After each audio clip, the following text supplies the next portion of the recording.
Now, I have some bad news. Lauren's really pissed off at me.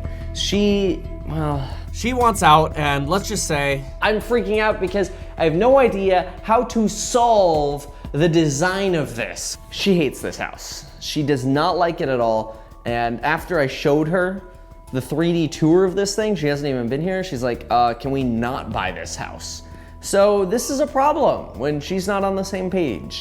Now y'all know I'm all for buying houses below market value, but the worst house to buy is one you have to completely redesign. And sadly, this one needs some redesigning. So we have to figure out how to do that in the cheapest way possible because this is a rental. So in case you don't recognize the house, this is what the place looked like from the last video when we walked around it. But here are the problems that we've come up with. There's some fatal design issues, and I want to point them out to you and really get your advice and input on what to do. So I'll start by going through some of the problems, and then we'll actually give solutions in this video. So here we go. Is right when you walk into the front door, this is your choice. You could go down the hallway to the bedrooms, you go into this funky dining room, which we know was the family room before, but then it's like family room. It's weird.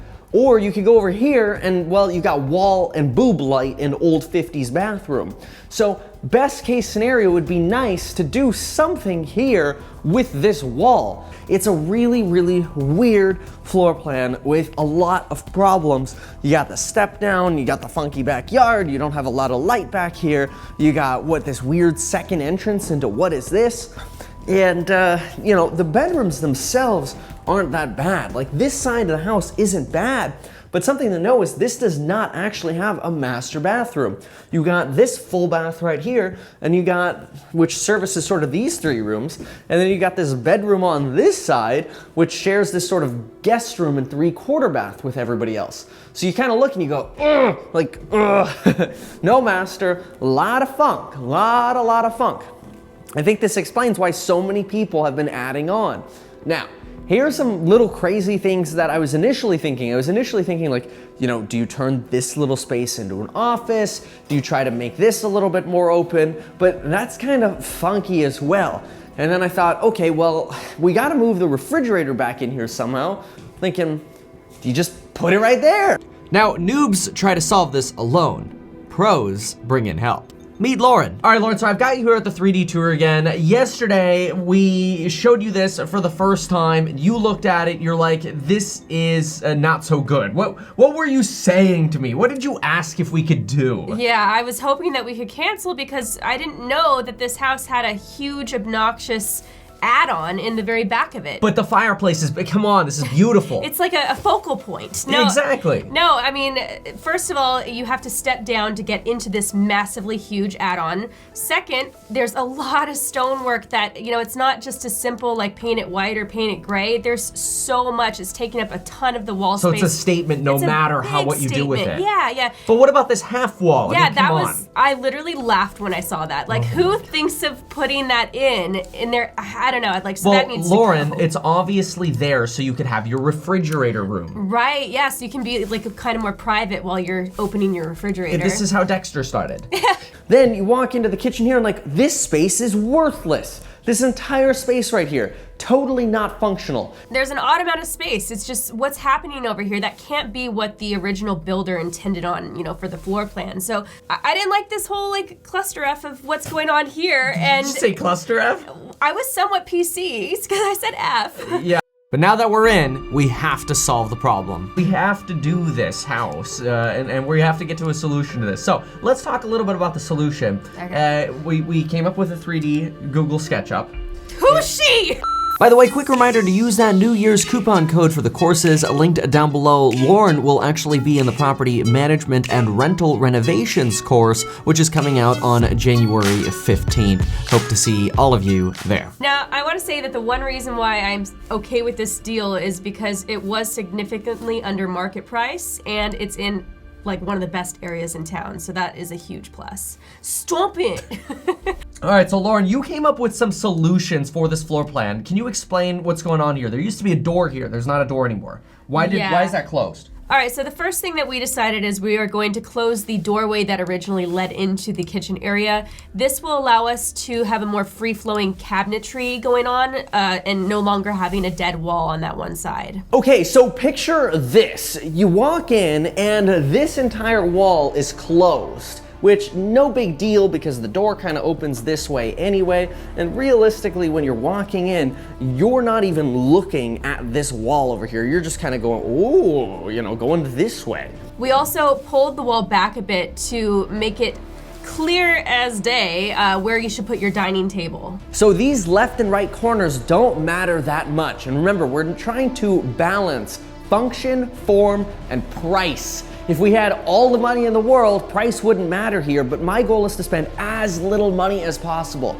So when we come over here, we go, all right, we can see that probably the loads are sitting on this wall. But the assumption is that this wall could be pulled back to here without affecting any kind of bearing issues. There might be a header here, but this should be solvable. We'll kind of see what's here. Even if worst case you had to leave a header to attach to this, that wouldn't be bad.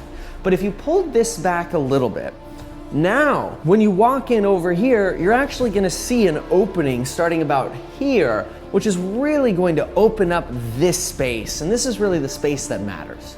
And if you do that, you could close this wall off right here. Then this could be, I guess, your laundry room. Like the easiest solution here is get rid of that wall, which is obviously not load bearing. I mean, this is like the easiest wall in anybody's life to figure out if it's load bearing or not. It's not bearing anything. The other thing we decided to do was close off that, entry area to that add-on from the kitchen.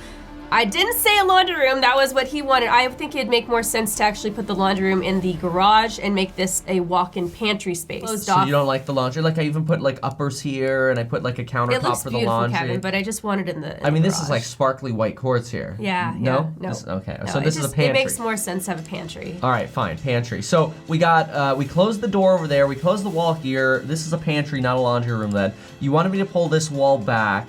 And then in the last video, we saw that the refrigerator is way over there and the laundry room's here. Like, this is weird. Now remember, the refrigerator was in that back area where you wanted to be private for, opening it up and closing it. We are now putting it basically in the spot where the doorway was and then creating this free-flowing cabinetry going on from the original side to the basically useless wall. And now on this useless wall, I have the pantry because... No, I actually was saying just put up and down cabinets. Uppers and lowers. So you want uppers and lowers and then a regular countertop that kind of spins around. Yeah, just have it free. You could even, if we wanted to, have a blank area in the middle and have a desk, if that makes sense. It might not. Kind of lower it down and make a desk and have or a something little, like that. Yeah. I see. Now, looking at it now, I'm kind of going back on the whole desk idea. I think it's a little bit of a tight corner, but still, everybody could use extra cabinet space. This is a lot more functional than having that door there. Why do you need two entrances, especially if we could pull this wall back and have a lot more space? Now, what's going on in the middle here? Because there's a post in front of this lady's face. Yeah, so we did have to remove part of the wall that closed off the kitchen. Large kind of pantry space here. You got your refrigerator over here because this door is closed off. And now we can actually combine a sort of functional kitchen and pantry area that goes all the way around. But the big seller here, the big thing that changes this is having, and I know, yeah, it's a post, but you can decorate these. Leave a post here, pull this wall back to kind of where that laundry room starts, right there. And then make an island that comes out this way. And this island right here can have little bar stools or whatever. And once all this stuff's out of here, it should work. And with that was a load-bearing portion of the wall, and you do have to have a post just to support the beam. So we pulled this wall back, but why did we pull this back? What are we trying to create here? Yeah, we're trying to. They're bar stools now. Yeah, we want to have a little mini island offshoot to have a little overhang for some bar stools. That's what is normal and new now, and kind of almost expected in remodels. That way, when you're over here, you can actually see the bar, you see the whole kitchen, and it's a nice functional floor plan now. you don't have this choice anymore of going in this door back here. You're actually sort of walking into the living room space, but you pretty quickly see, oh, here's the larger dining room space, and it opens to the kitchen quickly from the family room. So this main family room opens up to the kitchen and this other family room, which I guess we still have to figure out what to do with that. Yes. Okay, so I like your retro bar stools. Oh, well, you chose those. Okay. What do you like? What I did with the kitchen sink over here? Yeah, I love a toilet brush next to my kitchen sink for cleaning purposes, of course. And it's also floating. Oh yeah, perfect. And now, do we have a solution yet for what we're doing with the actual addition? Because now we've got this massive room over here, and now a family room since we've moved the dining room over here. Yeah. So my main idea, just to save money and make it functional, is to actually have the flooring not be a step down and have it free flowing and same. Raise the flooring up. Raise the flooring. And we're keeping the fireplace. We're just gonna paint it. No, we're not doing it. This is the one time we're not gonna do that. So now this over here, well, the idea is maybe raise the flooring here so it's level with the rest of the house and the wood floor can match. Get rid of that wall over there. That wall's closed off. Now you just have this big rectangle to work with. I don't know about keeping this chimney fireplace thing. If this were gone, I mean, you'll have more space, which I think kind of just adds to the problem. But imagine having a nice French door there. And this is actually completely built within the inside frame of the property. So it really kind of is like that whole chimney is just cosmetically there and not really attached. I mean, I'm sure it's attached. Oh, I really think this is a time, just when you're doing the renovation, just get rid of it. It's always going to be a problem from now on. So I think just get rid of it. Now, with all of the changes we made, we've got our party hat lady here, we got our toilet brush, and you know, we've closed off these walls, we've opened things up. How do you feel about the house now? Because you started off wanting to cancel this deal with a non-refundable $30,000 deposit. I don't know. And now you're happier. I'm happier, yeah. I have the kitchen to me seems like it's totally great now. I think I have a lot of ideas for that add-on now that we're committed to it. And I mean, we could go extreme here and we could remove that post. We could totally open up this kitchen if we wanted to remove load-bearing walls, but we're trying to stay within a budget of rental grade. Yeah, rental grade, and I don't think that's necessary. I think this is pretty good. But this post. I know, well. You know what I could do is, you know, just to make this kind of like stand out a little bit, we could like black paint this. Ooh, yes. Yeah, see, now it looks like it disappears. Yeah, if anyone perhaps missed the posts, now they won't. So how would we really decorate the post though? Or are we just gonna put like some white molding around it? Yeah, or I something think just that? like some craftsman type white molding. I don't know. I still don't know how I feel about this post though. It's kind of nasty. There's no alternative really, unless we wanted to completely reconfigure the whole kitchen. I'm hoping we could throw a header from here to here. Oh, well, if you think that, yeah. But I have a feeling that if we do that, we're probably going to be in the area of doing permits and engineering, and, Right. and that's going to. Well, just to remove that post, we're probably looking at 20 grand. Oh, that's a lot. So keep the post. How much more rent would we get if we didn't have the post? Like none. Anyway, so there are the tentative plans for the house. These are the problems I've got.